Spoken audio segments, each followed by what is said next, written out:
Bom dia a todas e todos, sejam bem-vindas, sejam bem-vindos ao nosso último dia aqui na nossa quarta semana de iniciação científica, extensão e pesquisa da Faculdade Unileg. Nós temos o prazer de encerrar esse nosso encontro com uma palestra, não é uma palestra, mas uma conversa, né, com a professora Luciana Lamblé, que é nossa parceira desde que esse núcleo começou, lá em 2020, né? Então, já estamos no quarto ano, né? Estava olhando, Luciana sempre orientou os estudantes, os anos que teve o programa de pesquisa, a Luciana também é, propôs pesquisa, foi aceita, tem trabalhado e formando, né, nossos estudantes para além da disciplina da graduação. Eu muito te agradecer por isso e também para aprender bastante com você, né? Isso é muito importante.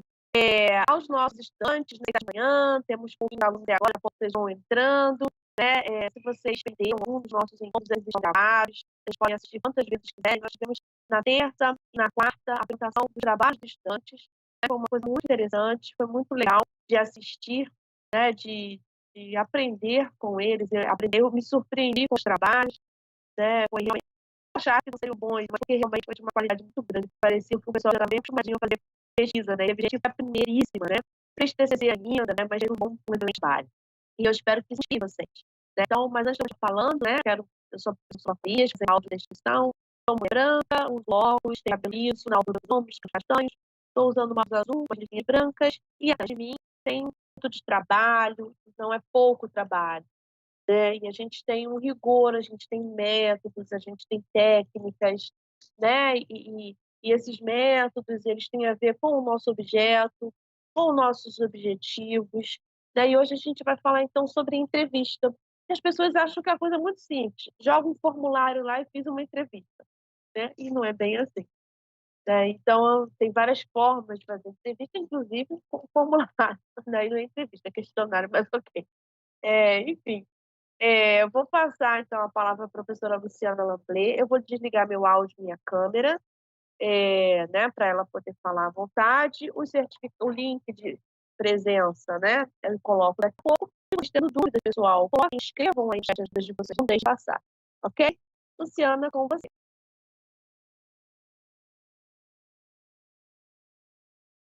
Bom dia, já estou no boa tarde, né? Sextou, é isso.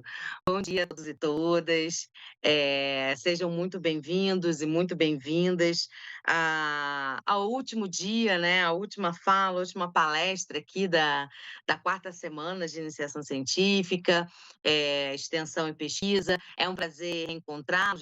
Eu estive aqui com vocês ao longo da semana, ou nos bastidores, ou aparecendo aqui. Mas, enfim, agora eu venho falar um pouquinho sobre essa técnica de pesquisa, né, que é a entrevista, né, o que é fazer entrevista, o que isso implica, quais os tipos de entrevistas que podem ser feitas numa pesquisa, a ideia aqui, na verdade, é que que eu traga para vocês algumas dicas, né, para além de uma coisa formatada, mas algumas nuances, algumas delicadezas, alguns olhares específicos que a gente precisa ter nesse processo de fazer a entrevista.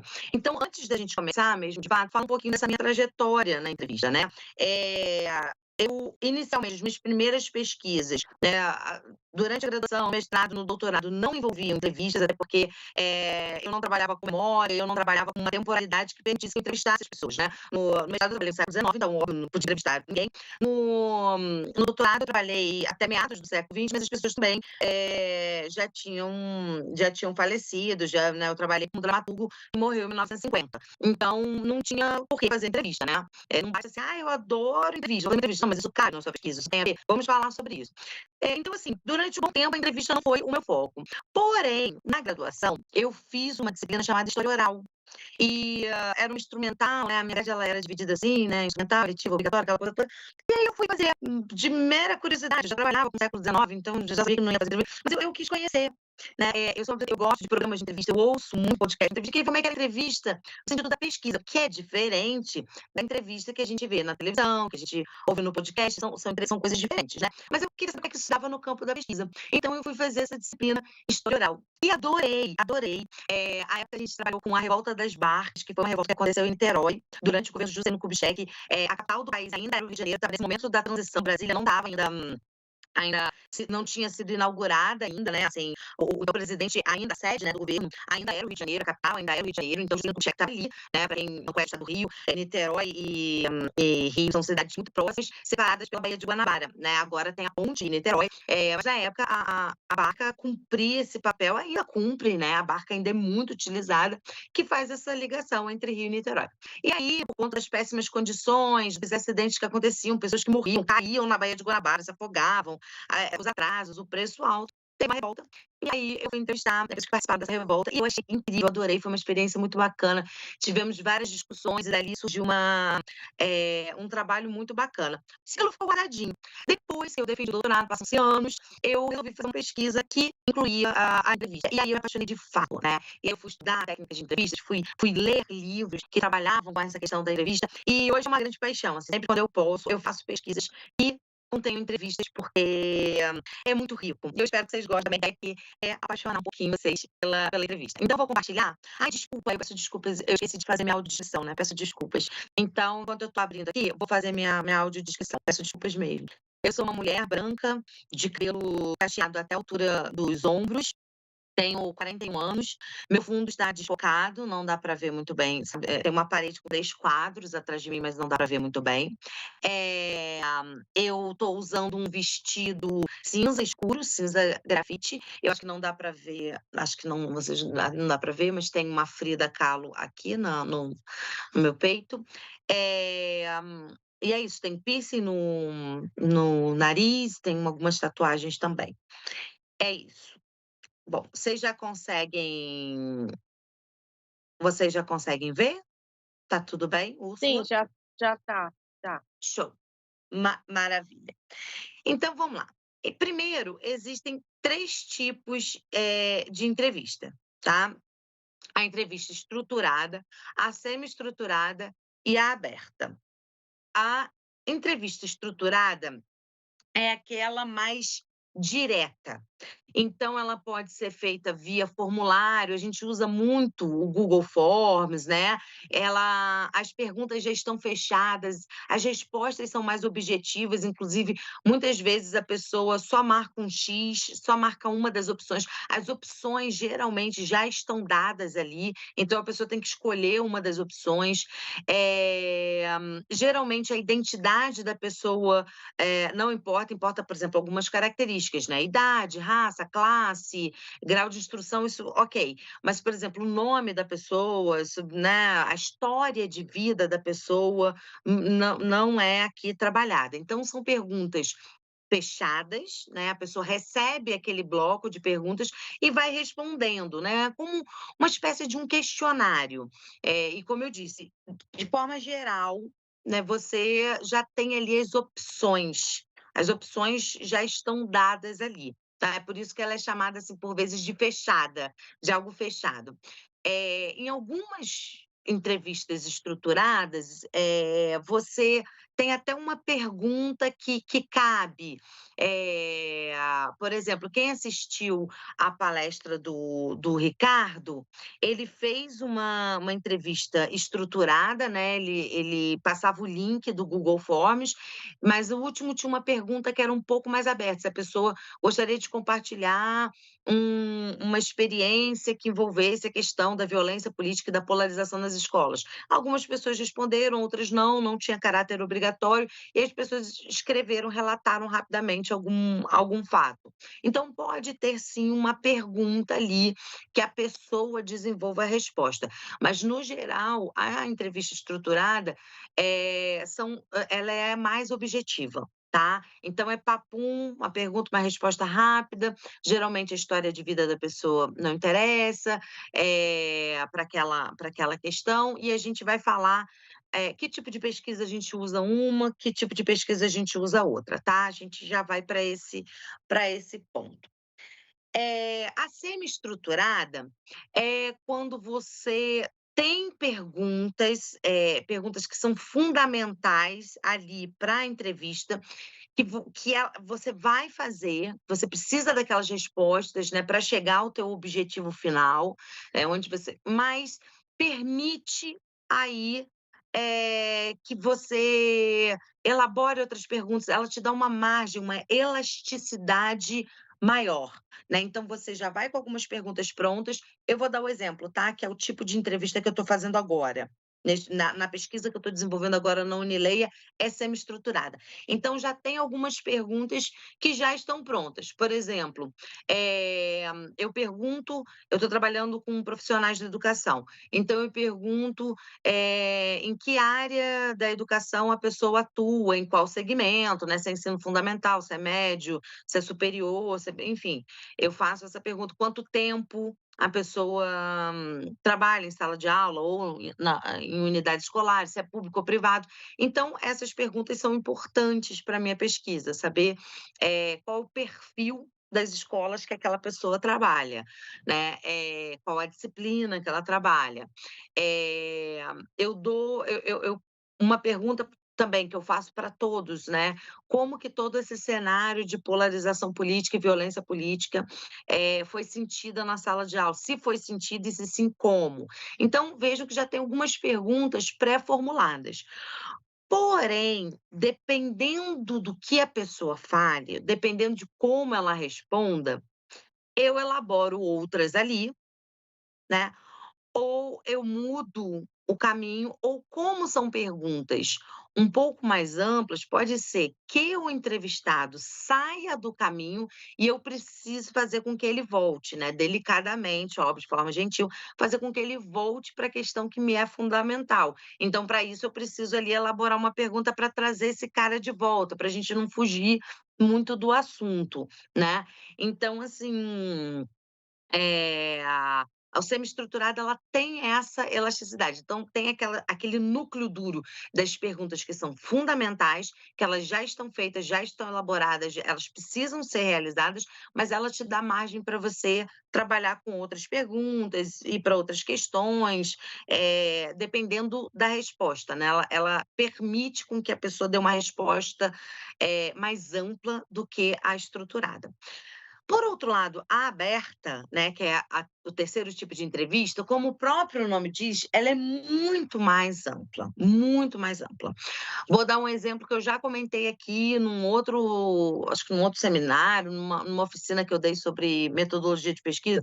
Eu estudava as pessoas que se converteram ao Islã, né, aqui no Rio de Janeiro, na cidade do Rio de Janeiro, na verdade.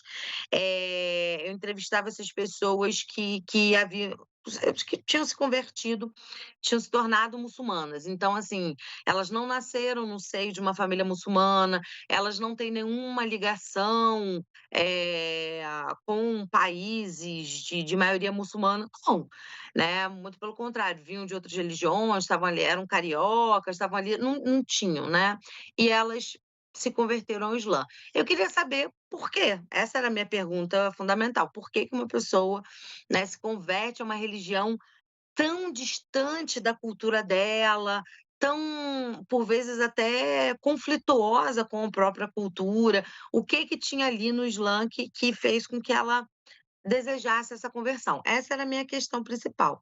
Então, eu não chegava a perguntar: "Por que que você se converteu?". Não, porque essa resposta já estaria pronta, né, óbvio, né. Eu vou falar dos cuidados que a gente precisa ter numa entrevista. Você não ia me dar muito pouco instrumento, então eu chegava para a pessoa e falava assim: "Ah, eu gostaria que você me contasse sobre a sua infância, a sua adolescência, tal". E aí a pessoa ia contando a história de vida dela. Me interessava ali conhecer a história de vida dela, e não que exatamente: "Ai, porque o Islã acredita nisso, naquilo, naquilo outro, e isso é coerente para mim". Que o Islã defende tal e tal coisa, isso eu já sabia, eu já tinha estudado. Eu queria saber a história de vida dela, o que que naquela história fez com que ela olhasse para o Islã e encontrasse ali as respostas que ela precisava encontrar, né. Então, a pessoa vai contando de toda a sua vida, e eu ia deixando assim. São entrevistas que, se você ouvir o áudio, muito pouco aparece a minha voz, muito pouco. Assim, sei lá, de 1 hora e meia de entrevista, deve ter o quê? 1 minuto, 2 minutos da minha voz aparecendo. O resto é a pessoa falando, e me interessa que ela vá me quanto mais elementos ela me der, Então, assim, eu tenho entrevistas de 1 hora e meia, de 2 horas, de 2 horas e meia, né. Então essa é o tipo de de entrevista aberta, né. Você faz perguntas muito amplas, você direciona muito pouco a sua pergunta, tá. Porque me interessava isso, me interessava a história de vida dessas pessoas, me interessava que essas pessoas contassem as suas histórias e também, e aí é uma técnica, e isso não é antiético, tá, gente? Isso é só uma técnica. Eu precisava que essa pessoa se desarmasse. Por quê? Vamos lá, né? Aí já dando as dicas para vocês. Trabalhar com religião é algo muito delicado, porque a religiosidade está num lugar, num espaço muito único na vida da pessoa, nas relações sociais, etc, etc. Então, vai tocar em lugares, como por exemplo, trabalhar com luto, sabe? Vai tocar em lugares muito singulares, né? E por vezes atravessados por muita dor, né? Por muito medo, por muita insegurança, etc, etc. Então, esse é o primeiro ponto. Segundo ponto, eu não estava trabalhando com qualquer religião, estava trabalhando com o Islã, que já tem uma visão muito preconceituosa, né? A sociedade logo pensa em homem-bomba, mulher submissa e tal, não sei o quê, enfim, terrorismo, essas coisas. Então, eles ficavam muito na defensiva, né? Muito na defensiva de que, né, para mostrar que o Islã não era terrorismo, blá, blá, blá, blá, blá, blá, blá.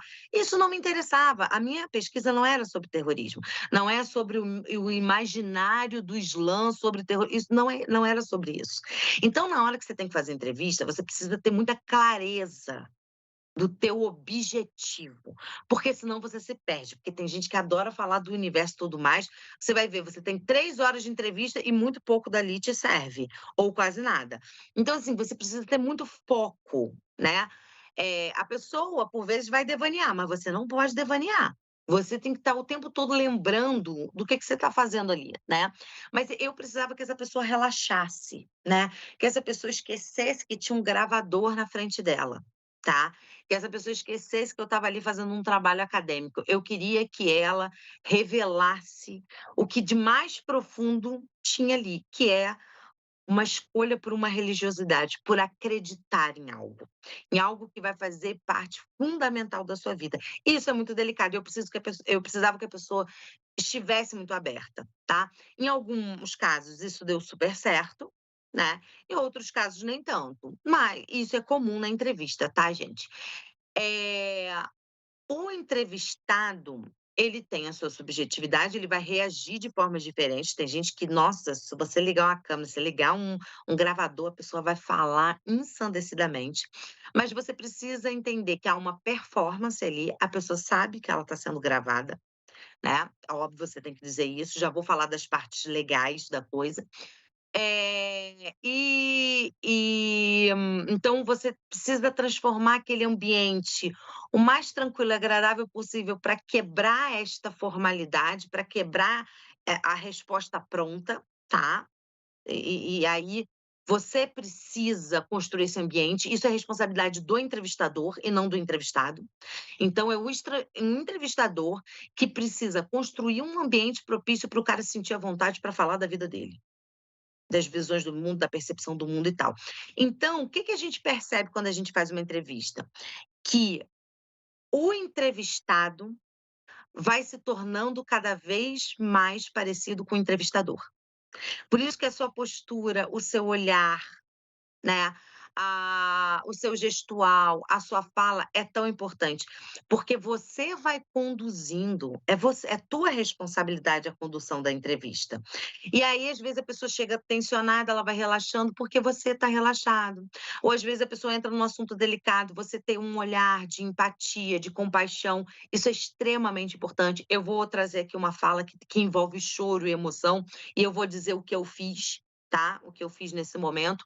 Então, você precisa conduzir aquilo ali, tá? É tua responsabilidade. Se você tá nervoso, o teu entrevistado provavelmente vai ficar nervoso também, ou ele não vai sentir confiança. Principal estratégia é demonstrar confiança. Aquela pessoa precisa confiar em você, ela tá falando da vida dela, para uma pessoa que muitas vezes ela não conhece. Eu entrevistei pessoas que eu nunca vi na vida, né, que não sabem quem eu sou, não sabem que eu vou usar a fala delas para aquilo ali. Então, é muito delicado, tá? Beleza, então como saber qual tipo usar? Então eu vou usar estruturada, semi-estruturada ou aberta. Depende de qual tipo de pesquisa você quer fazer.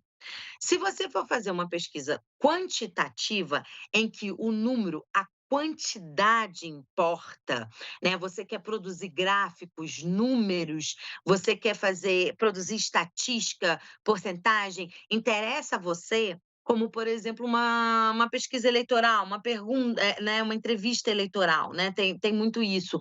Ela precisa de números, de quantidade, né?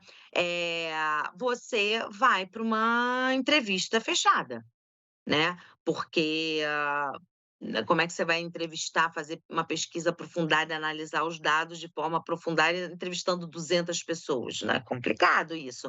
Fazer uma entrevista qualitativa com 200 pessoas, 150 pessoas. A não ser que você tenha 5 anos de dedicação exclusiva para fazer uma pesquisa, e vai.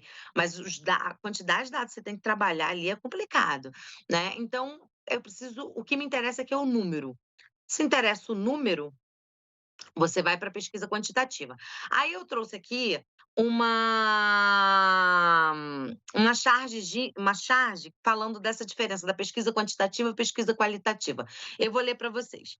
Primeiro, tem uma pessoa aqui, né, vendendo não, na verdade, dando sorvete de graça, né? E aí o pesquisador está observando e tá, ó, só um em 30 pegaram sorvete grátis. Interessante. Então interessa a ele o número só. Então, só uma pessoa foi lá e meteu a mão, pegou um sorvete. Tem um carrinho de sorvete, está escrito sorvete grátis. E ele está ali observando, ele quer saber quantas pessoas, olha só, é quantitativo, não. Ele quer saber quantas pessoas ali. Então, beleza, ele nem está usando aqui o método da entrevista, mas é só para ilustrar o que é uma pesquisa quantitativa e o que é uma qualitativa. Beleza. Aí, a pesquisa qualitativa. Olha a pergunta que ele faz para a pessoa. Como você se sentiu ao ver a placa de sorvete grátis? Aí a pessoa: "Achei ótimo, mas fiquei com medo". E por que disso? Então olha só, olha a diferença. Ele quer saber o sentimento, a percepção, a visão de mundo. O que que a pessoa sentiu? O que que a pessoa, né, ao ver uma placa sorvete grátis? Né, aí ele responde: "Eu senti medo". Mas por quê? Então, olha como ele aprofunda, principalmente, a percepção do entrevistado. Ele quer saber por que que a pessoa sentiu aquilo, qual a visão da pessoa sobre aquilo, quais expectativas aconteceram ou não aconteceram, como é que a pessoa se sentiu diante daquilo e etc, etc. Então, essa é uma diferença. Então, se você vai fazer uma pesquisa quantitativa, você vai para a entrevista estruturada. Se você quer fazer uma pesquisa qualitativa, você vai para semi-estruturada ou aberta, tá? E aí, dependendo por exemplo, a pesquisa que eu estou fazendo agora, por que que você não está fazendo uma pesquisa aberta agora? Porque, assim, a história de vida das pessoas que eu estou entrevistando não é o meu foco agora. Me interessa o que que essa pessoa viu, sentiu, percebeu da sala de aula de 2013 para cá. Então, é semi-estruturada. Eu não preciso ir para a infância dessa pessoa, para a adolescência, eu não preciso que ela fale da família dela. Não, né, não posso entrar nesse devaneio. Então vamos lá. Então vamos focar nas entrevistas semi-estruturadas e abertas, que são aquelas que demandam mais tato, são as mais complexas de se fazer. Então, quando você vai para semi-estruturada e aberta, você não está preocupado exatamente em mensurar e quantificar, você está preocupado em captar os significados. O que que aquilo significou para a pessoa, o que que aquilo significa, como a pessoa simbolizou aquilo, como a pessoa interpretou, como a pessoa sentiu, entendeu? Você sai, né, o fundamento não está no conhecimento externo do pesquisador. Então o fundamento da minha pesquisa não está no meu conhecimento prévio sobre o assunto. Está na fala da pessoa, é a partir da fala daquela pessoa, do que ela está me dizendo, que eu vou construir o meu conhecimento. Então o meu conhecimento vai vir a posteriori. É a partir dos elementos que aquelas pessoas estão me dando, que eu vou dizer assim: então isso aconteceu na sala de aula. Então os professores estão interpretando dessa forma. Então eles estão". eles vão me dando os elementos para que depois eu construa o meu argumento. Mas vem das entrevistas, vem da fala. Quando a entrevista ela é fechada, ela é estruturada, é o conhecimento externo do pesquisador que vem à frente, que fundamenta aquilo ali, né. Então, tem essa diferença que é central na questão, tá. Outra coisa, a gente não pode perder de vista que a gente está lidando com a visão de mundo das pessoas, com a visão que aquelas pessoas teve de um processo, e às vezes é um processo muito doloroso.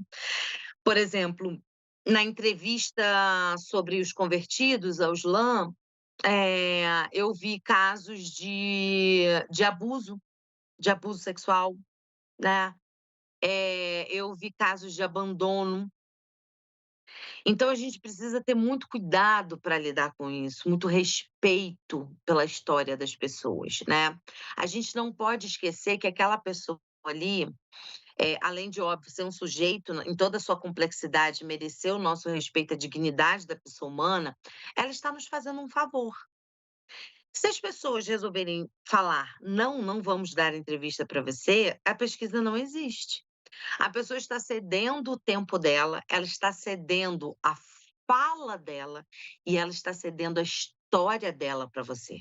Então você precisa respeitar esta história, né, você precisa respeitar esse momento e ser muito grato a essas pessoas. Eu sou muito grata aos meus entrevistados. Sempre quando eu vou produzir um trabalho ou escrever sobre aquele assunto, não sei o quê, a minha dedicatória são as pessoas que eu entrevistei.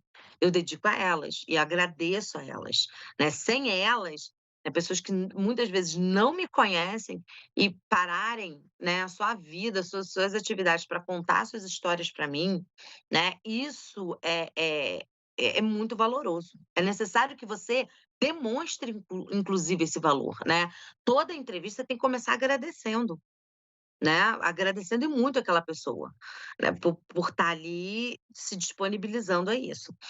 Você está lidando com a percepção daquela pessoa, então cuidado, não tem certo, não tem errado, é como a pessoa percebeu aquilo ali. A análise que você vai fazer disso depois é outra coisa, mas, ela está te contando como ela percebeu aquilo, e como as pessoas percebem aquilo, não é exatamente certo ou errado, a pessoa percebeu daquela forma.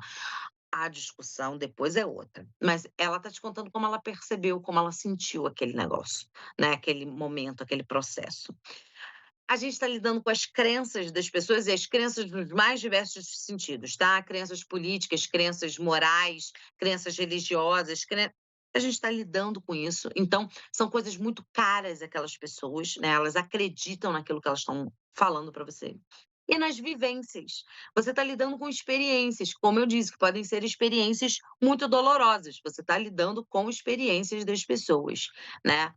Eh, Lembrar que não é um debate, então você não vai ficar contrapondo aquela pessoa. Você lê um livro sobre aquela temática, e a pessoa está dizendo uma coisa que está, no livro diz que é uma outra coisa. Você não vai debater com aquela pessoa, é como aquela pessoa lembra daquilo, é como aquela pessoa percebeu aquilo, você não está num debate eleitoral, você não está num debate acadêmico, você não está ali para contrapor ideias, né. O teu entrevistado não é teu debatedor, você não está no Roda Viva, né, o Roda Viva, ali a entrevista tem esse sentido, do debate, de contrapor ideias, de contra-argumentar, e aí você pode dizer: "Não, mas uma vez você disse tal coisa". Numa entrevista acadêmica não é isso a proposta, não é essa a proposta.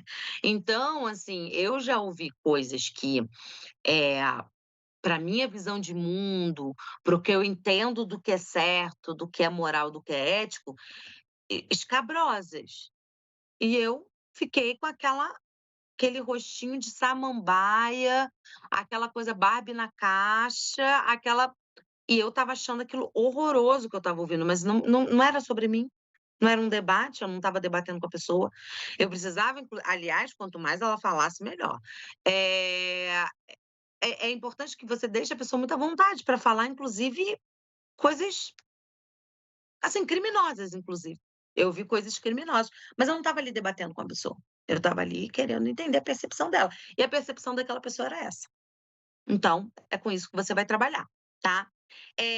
Lembrar que tem um objetivo, um fim, a entrevista, ela não é um bate-papo, sem nenhum compromisso, então o tempo todo você precisa resgatar isso, você não pode esquecer isso em nenhum momento, o teu objetivo ali é pesquisar, é compreender tal coisa, é responder tal pergunta, né, é analisar tal processo histórico, enfim, não interessa, sociológico, educacional, né. Então você não pode perder de vista que você tem um objetivo ali, final. Eh, Existem trocas verbais, mas existem também as não verbais. Essas também são importantes. Então vamos lá, se a pessoa chorou, se a pessoa fez assim, né, deu aquela respirada fundo, os silêncios, a pessoa está falando uma coisa, ela para. Ou você pergunta, ela faz uma careta, ela tem alguma resposta corporal àquilo ali, ou os olhos brilham, ou ela se emociona, tudo isso é fala, é linguagem,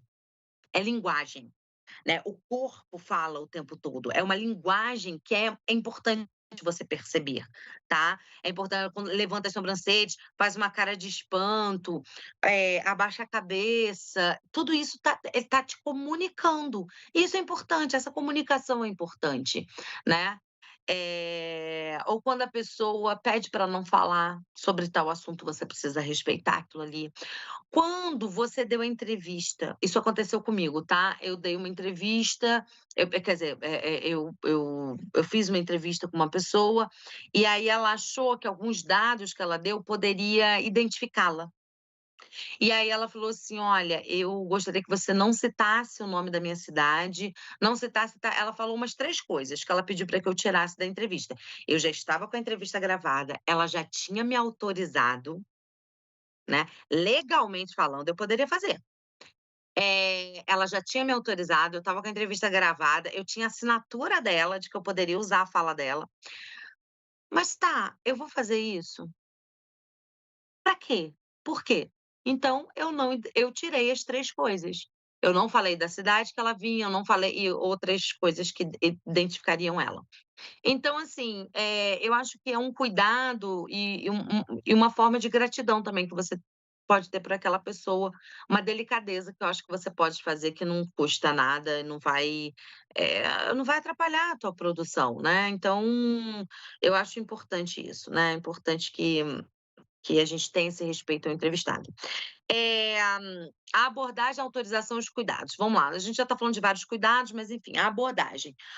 Você ser muito clara com a pessoa antes de começar a gravar, antes de tudo, tá, gente? O que que você está fazendo ali? Qual é o objetivo da sua pesquisa? O que que você está procurando entender? A pessoa precisa ter clareza do que você está fazendo. É muito feio, é muito antiético você só falar parte do que você está querendo, sabe. "Ai, não, se eu falar tal coisa é capaz da pessoa não querer falar comigo". Não, isso é muito errado. Você precisa deixar muito claro para essa pessoa: "Estou fazendo tal pesquisa, envolve tal coisa, meu objetivo é esse, eu estou tentando entender tal coisa, você topa?". E é isso, tá? Geralmente as pessoas topam, tá, geralmente. Eu tenho raríssimos casos de pessoa falar: "Não, não quero, não vou", tá, são raríssimos. E aí, beleza. Feito isso, você precisa pedir uma autorização, a pessoa precisa ceder o direito, ceder para você o direito de você usar a fala dela ou a imagem se você for gravar, né, a imagem se você for gravar. Isso tem um documento legal, você consegue achar isso, jogar no Google, na BNT, termos de cessão de direito de fala e de imagem. Você vai ver lá, a pessoa precisa assinar ou ela precisa verbalizar isso, tá. "Eu, fulaninho de tal, nã-nã-nã, autorizo", né, isso precisa estar registrado de que a pessoa autorizou, tá bom?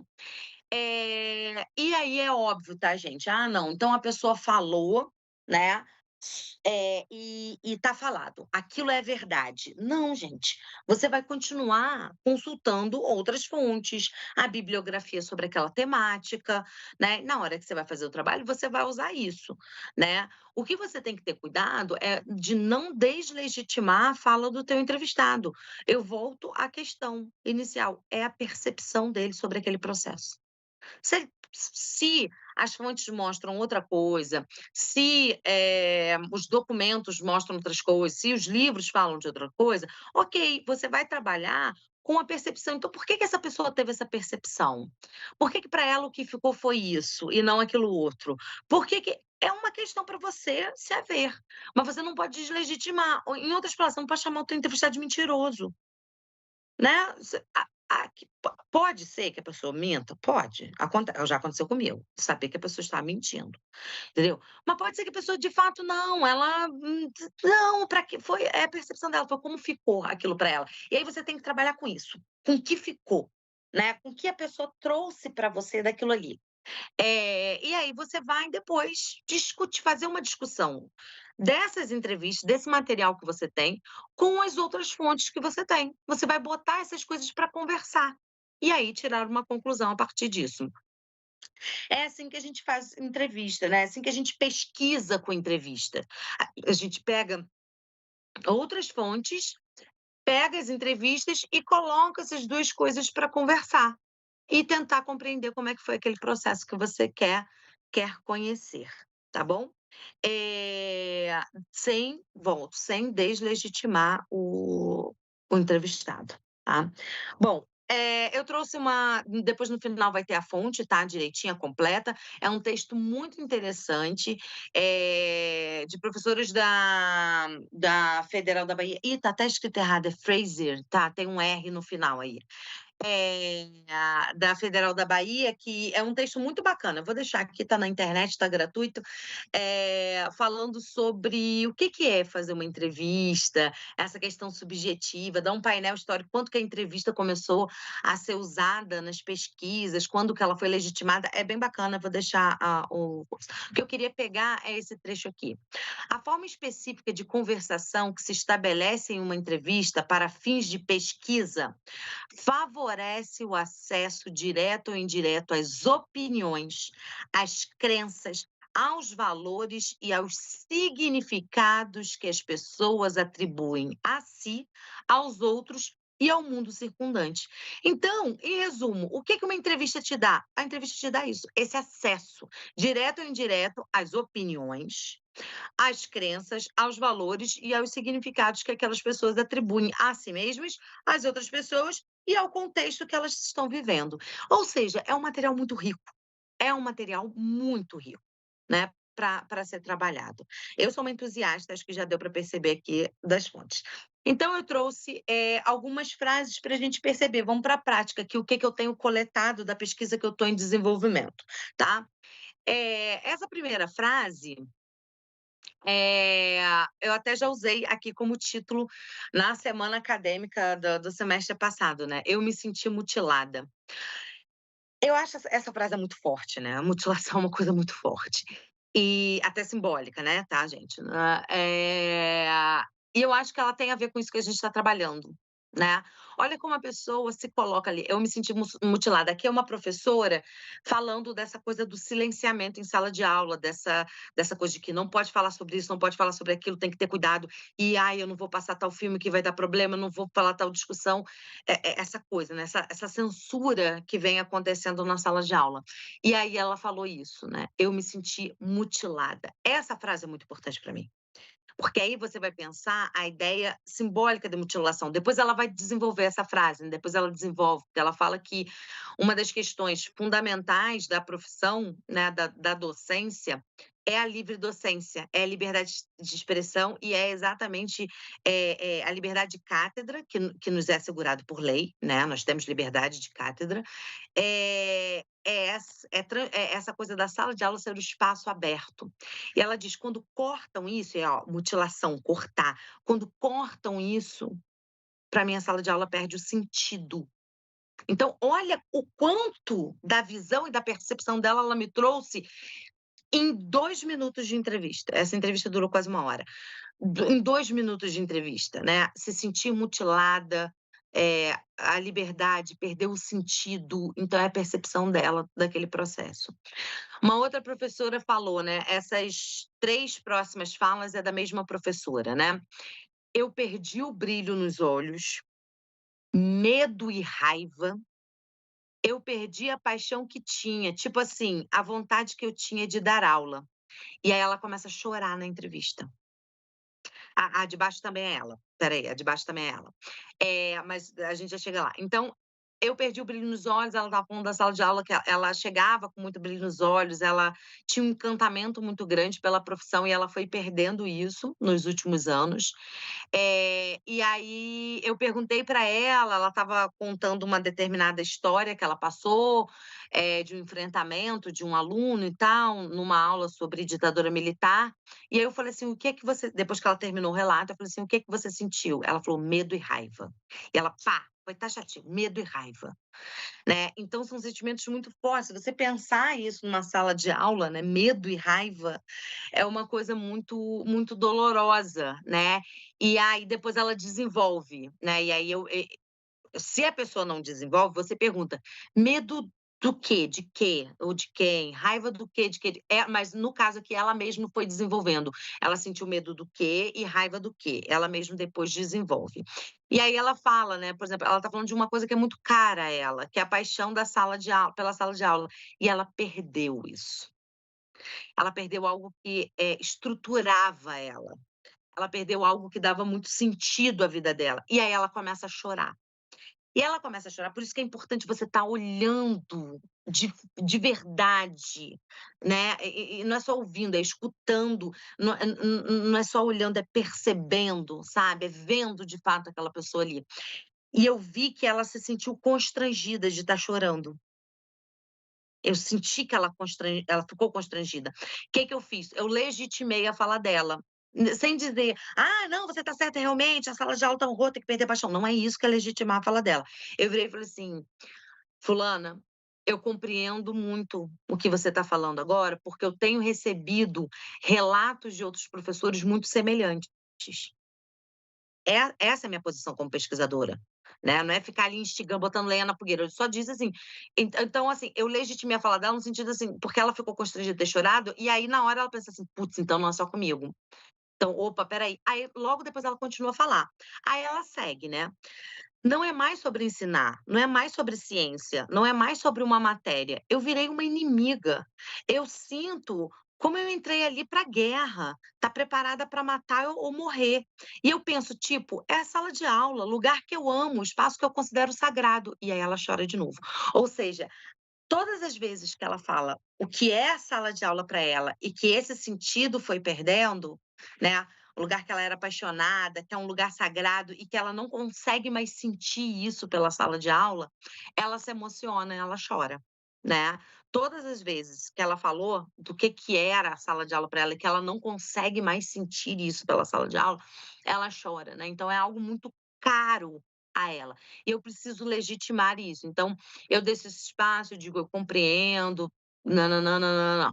Teve uma vez que uma entrevistada, ela começou a chorar muito, muito, muito, e ela, né, e aí eu perguntei a ela se ela queria parar a entrevista, ela disse que não, que ela só precisava beber uma água, beleza. Se a pessoa fala assim: "Quero", você para a entrevista. Você para a entrevista, você marca outro dia, você dá um tempo para ela, você, né, você precisa respeitar esse momento. Uma outra professora, né, me senti tão oprimida naquele momento, mas tão oprimida que eu falei: "Preciso me colocar, porque se eu não me colocar aqui agora, acabou". Esse era um momento que uma professora, ela estava falando sobre ela é uma professora de português, ela estava trabalhando gêneros textuais, e o gênero textual que ela tinha que trabalhar ali, segundo o programa, era reportagens. Ela tinha que trabalhar o gênero da reportagem. Então ela levou diversas reportagens e uma dessas reportagens foi desmatamento da Amazônia. E aí ela começou a falar, e na própria reportagem tinham lá os dados e mostrando que, no governo, os dados lá do desmatamento, e aí no governo Bolsonaro, o aumento do desmatamento, e um aluno virou e falou assim: "Não, você não pode falar isso, porque isso é doutrinação, isso não sei o que". Ela falou assim: "Não, mas são dados, eu trouxe uma reportagem, a reportagem que tu, né, e são dados, a gente está trabalhando o gênero, a gente não". "Ah, não, não, não", rolou uma confusão, foi parar ali a mãe, o pai, nã-nã-nã, maior confusão, aquilo acabou e ela se sentiu, olha como ela fala: "Me sentiu tão oprimida". E aí qual foi a reação dela? Falou assim: "Não, se eu não Me colocar aqui acabou, acabou para mim. Ela falou assim: "Cara, eu preciso". E aí ela enfrentou os pais. Ela enfrentou, a mãe ameaçou ir à delegacia, a mãe foi à delegacia inclusive, mas óbvio que não conseguiu nada, porque, né, não tinha nenhum crime, nada ali acontecendo. E aí ela fala de uma outra situação em que um aluno gravou uma coisa que ela falou, sugestionada pelo próprio aluno, logo depois das eleições de 2022, e aí também deu um quiprocó danado, os pais foram lá e ela diz assim: "A sensação de passar por isso é horrível. Você se sente tão violentada. Acho que eu passei uns 2 meses mal com isso, a ponto de eu sair da escola e outros professores irem até meu carro comigo com medo de eu sofrer alguma violência", né. Então, olha só, ela fala que se sente, né, violentada, e logo depois ela fala de uma outra violência, que é da violência física, né. Ela fala, né, de ter que ser escoltada até o carro dela com medo de sofrer uma agressão física, também, né. E aí ela fala que ela ficou 2 meses mal com isso, então esses elementos eram importantes para mim. Então veja como, esses trechos que eu trouxe para vocês têm a ver com aquilo que a gente está falando, né, de como a entrevista semi-estruturada e aberta trazem essas questões, essas visões do mundo, opiniões, percepções, emoções, sentimentos, sensações das pessoas e em relação aos outros. Eh, Conforme essa aqui foi um professor que falou isso. Conforme a polarização aumentava, a gente que estava no meio desse fogo cruzado, em sala de aula, começou a sentir as balas atravessando a gente, né. Cara, olha que simbólico isso, né. Imaginar um professor sendo atravessado pelas balas, né. Falar: "O fogo cruzado, a gente está na linha de frente, foi atravessado pelas balas". Isso dá uma análise aí simbólica do que ele está querendo. Depois ele vai descrevendo o que ele quis dizer com isso, ele vai dar exemplos da vida dele e tal. A próxima frase também é desse mesmo professor, né. Eh, "Eu nunca deixei o medo me silenciar. E a ele é importante, tá, você tem toda a técnica de transcrição, que aí seria uma outra coisa, outro, né, é importante você deixar a fala da pessoa, tem toda uma técnica". Então aí ele fala: "Eu nunca deixei o medo me silenciar e eu paguei um preço grande por isso também. Eu vivenciei ataques nas redes sociais, tá? Ele chegou a abrir um processo, inclusive, contra uma página, só que não conseguiram identificar de quem era aquela página. Ele foi atacado virtualmente, printaram coisas dele e ele chegou a entrar com. Ele fez um boletim de ocorrência e ele chegou a entrar com um processo contra uma página e é isso, né, então essa coisa, eu paguei um preço por isso, né. E aí agora vem uma outra fala, né, desse mesmo professor, né, ele acabou abandonando a sala de aula. Ele diz o seguinte: "Eu não aguentei mais aquilo. Isso, que é a polarização política, a violência política, os ataques que foram sofrendo, o silenciamento, né, isso só acelerou talvez o processo, porque o nível de desgaste foi muito, muito surreal, porque eu nunca imaginei que eu fosse para uma escola com medo de ser agredido fisicamente, por exemplo, né. Então ele fala aqui de medo, ele fala aqui de abandonar não é exatamente uma profissão, né, que ele continua trabalhando, mas em outro ponto, na educação, mas não em sala de aula, né, tradicional. Mas, a sua profissão, a sua carreira ali como professor institucional e tal, ele fala de desgaste, né, então, mesmo o professor que falou de ser atravessado pelas balas, né, do fogo cruzado, é como se ele tivesse é como não, né, ele recebeu essas balas e caiu, ele caiu, né, e ele foi embora.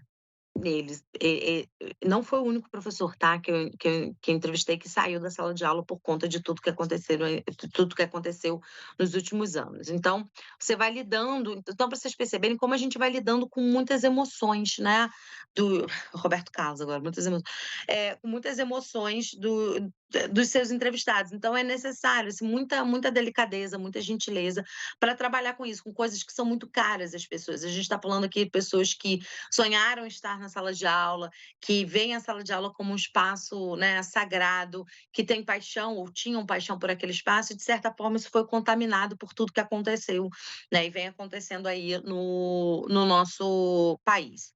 Aqui está a referência do texto que eu falei, tá? Vou falar aqui, tá? Vou ler o título, só você jogar no Google, tá lá gratuitamente, acho que vale muito a pena para quem quer fazer entrevista. O título é Da Fala do Outro ao Texto Negociado. Discussões sobre a entrevista na pesquisa qualitativa, das professoras Márcia Tourinho Dantas Fraser e Sônia Maria Guedes Gondim, da Universidade Federal da Bahia, está na revista Paideia 2004, número 14, páginas 139 a 152. Então é isso, pessoal. Muito obrigada. Obrigada aí pela escuta atenta. Obrigada, Úrsula. Vou parar de compartilhar aqui. Espero ter ajudado, estimulado. A quem está aqui ou quem vai ouvir depois a nossa fala, o nosso bate-papo aqui. Espero ter estimulado a pesquisa com entrevistas, porque é desafiadora, mas é muito, muito gostosa, assim, muito produtiva, muito enriquecedora, assim. Bom, muito obrigada pela sua apresentação, foi muito rica enfim, é um tema que não cabe no tempo que nós temos, né? Mas eu acho que você conseguiu mostrar muito bem, indicar caminhos, né? Eu acho que agora também cabe aos estudantes buscarem, né? Tudo que é técnico, né? Eu acho que isso muito bem, mas ao mesmo tempo a gente tem um certo treinamento para saber ouvir, né? Essa expectativa. E aí, algumas coisas que você falou de pesquisa que fiz também, a professora falou hoje, é uma coisa completamente. E eu não coisa que ela faz, com mais, né? Faz mais, né? Então eu falo, meu Deus, lembra que fazer isso. Mas a gente tem que ter esse controle, né? Outra vez, essa questão do registro.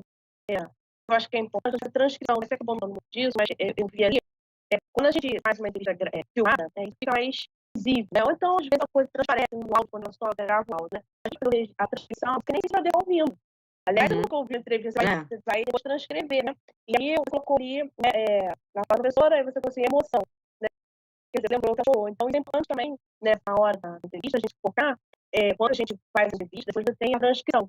Mas tem agora no programa, né, que faz a transcrição, aí você tem que ouvir de novo e conferir se está ali certinho, né? Porque depois você vai ficar, o pesquisador vai voltar no que está escrito. Né? Pode ser que alguma coisa ele vai lá no áudio de novo, né? Mas ele volta para o que está escrito. Né? Então, saber transcrever também é importante, né? E tem alguns sinais, tem um código padrão. Isso. Até pela honestidade mesmo, né? Até pela honestidade que a pessoa falou, você tenta transmitir aquilo o mais próximo e honesto, né, possível para a escrita, né? Porque, gente, é claro, que a gente não vai ter a entonação da pessoa, não tem como. Então, por isso que é importante que você transcreve, para quem está lendo, só lendo, não ouvir, né? Conseguir se aproximar daquela experiência daquela fala, né? E a história era muito legal, né? Acho que a gente já tem publicações escritas, eu tenho um livro muito bacana de entrevistas com o pessoal do Rio de Janeiro, que foi trabalho de Fundação de Guimarães, né? Que nossos montes tinham muito bom de história oral, né? Tudo com escritura, eu mesmo a história oral. Então, assim, eu tenho um livro aqui, não é um livro muito fácil, né?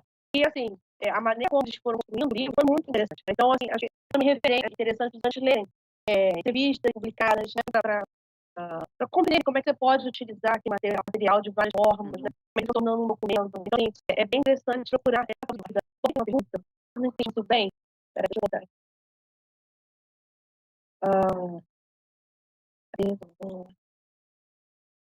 Tá. Aí ela pergunta assim, né? Ela tá falando, e aí eu quis te interromper, mas lá meio, só para silêncios, né? Outros não ditas pelo entrevistado. E ela mesmo não quer falar, não quer falar, é importante a repetir na análise da fala. A pessoa deixa de falar sobre alguma coisa, isso é importante. Sim, porque o silêncio fala também, né? A gente acha que o silêncio não é nada. Não, o silêncio é algo. Você está dizendo alguma coisa, né? Então, de alguma forma que incomodou, aquilo mexe no que a pessoa não quer mexer, ou a pessoa que elaborou aquilo, ou a pessoa vai se sentir constrangida, não está à vontade de falar aquilo com você. Então, os silêncios são importantes. Os silêncios e também, assim, as pausas. Os silêncios não só quando a pessoa não quis falar, e a pessoa anuncia, não fala sobre isso. Isso não é um silêncio, na verdade, eu não vou. Mas quando você faz uma pergunta e ela fica assim. Ela está buscando a resposta. Ou quando ela começa a falar, não, eu acho que tal coisa.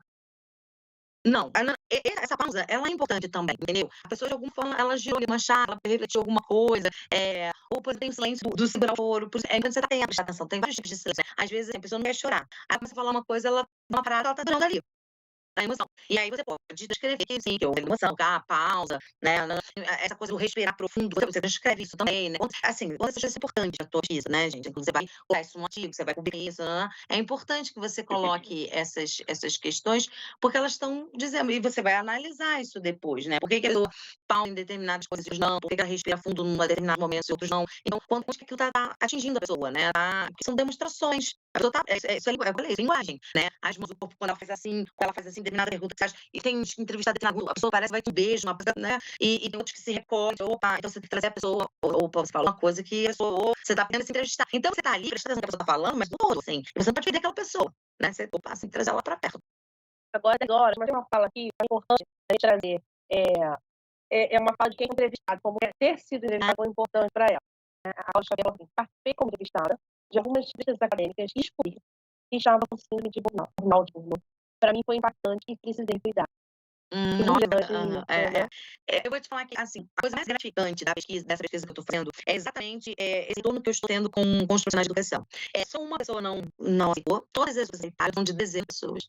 E muitas falam assim, não, eu quero falar. Eu preciso falar sobre isso. Eu tô me sentindo bem. E aí, quando eles me dizem assim, eu tenho ouvido de professores, também falaram isso, também sentiram isso. Então, essa pessoa não se sentiu sozinha, né?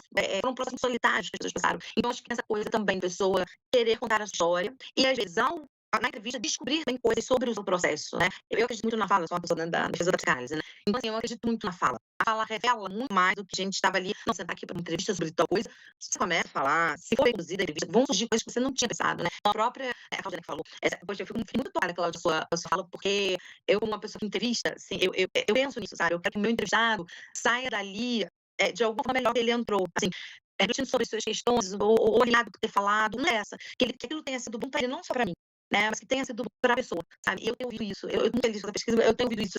Aquela entrevista, termina, vem uma mensagem lá, meu Deus, eu vai pedir para cortar alguma coisa. Lu, obrigada, cara. Nossa, foi muito bom. Se precisar fazer de novo, sério, vários falaram, se precisar fazer de novo, meu, 2 entrevistas. Eu tô aqui, tá? Se precisar falar mais alguma coisa. Então, isso é muito bacana, assim, eu acho que desenvolver essa relação com o entrevistado é muito, muito importante. Adorei essa fala, Cláudia. Bom, gente, essas são as duas, né, perguntas e comentários, né? O pessoal batendo palminha, agradecendo. Daí, quero novamente te agradecer, né, por esse período de 4 anos, e aprender com você, né? Os nossos estudantes têm vários vídeos da professora Luciana Landry no YouTube, né, falando das pesquisas dela também. Já fez outro vídeo falando sobre como elaborar um projeto. Abrimos um arquivo aqui mostrando o passo a passo de elaboração do projeto. Então, pessoal, vocês estão com muito material para pensar nas suas propostas de pesquisas para o próximo ano, ou quem já está saindo, né, pensando numa pós-graduação também, né, tem aí um material que pode te auxiliar. É isso, pessoal. Quero agradecer a presença de vocês, agradecer ao pessoal do Júlio, como sempre, super parceiro, né, fazendo acontecer os nossos eventos. Bom, pessoal, bom dia, né, para vocês, um bom final de semana. Isso, sextou. Um beijo para todo mundo. Obrigada, Lucas. Obrigada, Lúcia. Obrigada, pessoal. Eu vou estar mais tarde, mas ok, sextou. Eu tenho mais tarde, mas O Lucas deixa antes que eu tô sabendo. Tchau. Tchau.